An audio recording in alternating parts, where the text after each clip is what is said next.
Prokuroria thekson se një person privat me emrin Ridvan Muharremi, pa asnjë rol zyrtar në shtetin ton, ka negociuar këto kontrata, ka zgjedhur operatorët ekonomik, ka marrë dokumente të brendshme institucionale që konsiderohen edhe sekrete shtetërore dhe ato pastaj i ka nda përmes grupeve WhatsApp të krijuara nga vetë ministria në këtë rast.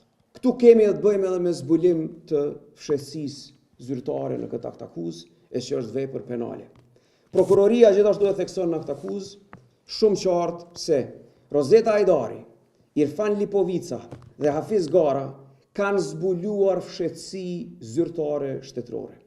Ata i kanë dërguar një personi privat, në këtë rast Ridvan Muharremit, vendodhjen e depove të rezervave shtetërore, planin vjetor të furnizimit të rezervave shtetërore, sasitë e mallrave strategjike që janë rezervat tona shtetërore dhe dokumente tjera konfidenciale për rezervat e shtetit.